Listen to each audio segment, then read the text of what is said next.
नमस्ते। आज की इस भाग दौड़ भरी जिंदगी में जहां हर तरफ चुनौतियां ही चुनौतियां हैं, क्या ऐसा कोई हो सकता है जिसे देखकर हमें अटूट खुशी की प्रेरणा मिले? आज हम इसी सवाल का जवाब ढूंढेंगे, एक ऐसे जीवन की कहानी के जरिए जो आनंद का ही दूसरा नाम है। ये एक ऐसा सवाल है जो हम सब कभी न कभी खुद से जरूर पूछते हैं। जब मुश्किलें आती हैं तो हम अक्सर एक ऐसे आदर्श की तलाश में लग जाते हैं जो हमें रास्ता दिखाए। और उस आदर्श का सबसे बड़ा उदाहरण है श्री कृष्ण। अम्मा का ये जो कथन है वो उनके पूरे जीवन का सार बता देता है। एक ऐसा जीवन जो शुरू से लेकर आखिर तक बस आनंद ही आनंद से भरा था। तो चलिए इस कहानी को जरा और करीब से जानते हैं। कृष्ण की कहानी की शुरुआत किसी महल से नहीं बल्कि बहुत ही मुश्किल हालात में होती है। जरा सोचिए, जन्म होते ही मौत का साया सिर पर मंडरा रहा था। उनके मामा कंस को एक भविष्यवाणी की वजह से उनसे डर था। तो कृष्ण की यात्रा की शुरुआत किसी राजमहल के आराम में नहीं बल्कि एक अंधेरे संकट में हुई। और फिर भी उनकी कहानी की शुरुआत ही आनंद की जीत की कहानी बन जाती है। तो जेल की कोठरी से निकलकर अब कहानी पहुंचती है वृंदावन के खुशनुमा माहौल में, वो जगह जहां उनके चंचल और प्यारे स्वभाव ने आकार लिया। देखिए, वृंदावन में कृष्ण सिर्फ एक बच्चे नहीं थे, वो तो जैसे खुशी का, आनंद का केंद्र बन गए थे। उनका वो माखन चुराना, वो सिर्फ एक शरारत नहीं थी, वो तो प्रेम जताने का, अपनापन दिखाने का एक तरीका था।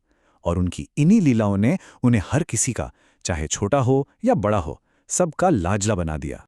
और इसीलिए उन्हें एक नाम मिला, चित्तचोर। इसका मतलब बहुत गहरा है।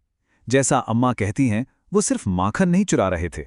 अपनी शरारतों से, अपनी लीलाओं से वो लोगों के मन को दुनिया की चिंताओं से खींचकर अपनी तरफ ले आते थे।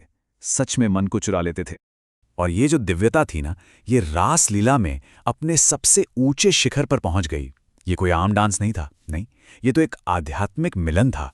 एक ऐसा अनुभव था जहां हर गोपी को ये महसूस हुआ कि कृष्ण सिर्फ और सिर्फ उन्हीं के साथ नाच रहे हैं। ये आत्मा का परमात्मा से मिलने का प्रतीक था। तो असल बात क्या है? जैसा कि अम्मा समझाती हैं, कृष्ण का सबसे बड़ा चमत्कार कोई पहाड़ उठाना नहीं था। नहीं, असली चमत्कार तो वो प्यार था, वो बेपनाह मोहब्बत थी जो उन्होंने हर किसी के दिल में जगा दी। यही उनकी असली ताकत थी। लेकिन जिंदगी हमेशा वृंदावन की गलियों जैसी चंचल नहीं रहती। कृष्ण को भी एक नेता और एक योद्धा के तौर पर अपनी जिम्मेदारियों का सामना करना पड़ा। और यहीं पर हमें उनके जीवन का सबसे बड़ा सबक मिलता है। उन्होंने हर रोल, चाहे वो ग्वाले का हो, दूत का हो या फिर एक योद्धा का, हर भूमिका को एकदम परफेक्ट तरीके से निभाया। लेकिन वो हमेशा जानते थे कि ये सब तो सिर्फ एक भूमिका है। उनका असली स्वरूप तो शाश्वत है, आनंद से भरा है। अम्मा ने इसे समझाने की ये बहुत खूबसूरत मिसालें दी हैं, जैसे सांसारिक अग्नि के बीच अछूता रहना, या फिर जीभ पर चॉकलेट रखकर भी लार न आने देना। मतलब आप दुनिया के हर काम में पूरी तरह शामिल हैं, लेकिन अंदर से पूरी तरह डिटैच्ड हैं, अनासक्त हैं। यही कला है। और अब हम आते हैं कृष्ण की बुद्धिमता के शिखर पर, उनकी सबसे बड़ी और सबसे जरूरी शिक्षा भगवद गीता पर।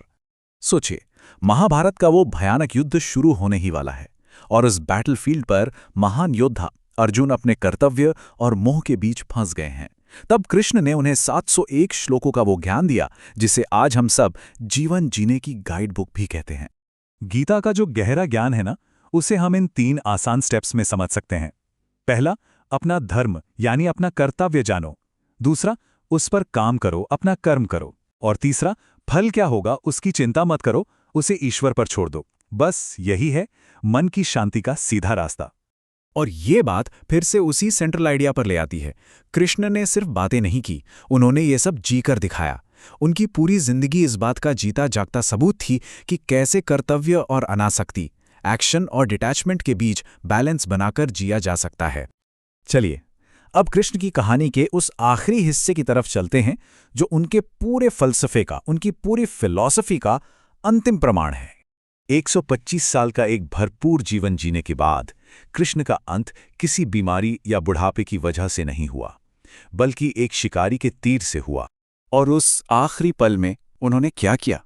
उन्होंने उस शिकारी को माफ किया जिसने गलती से उन्हें तीर मार दिया था, और उसे आशीर्वाद भी दिया। उन्होंने उसी दिव्य मुस्कान के साथ अपना शरीर छोड़ा जो हमेशा उनके चेहरे पर रहती थी। सोचिए, ये उनकी शिक्षाओं का कितना बड़ा सार है, प्रेम और अनासक्ति की सबसे ऊंची मिसाल।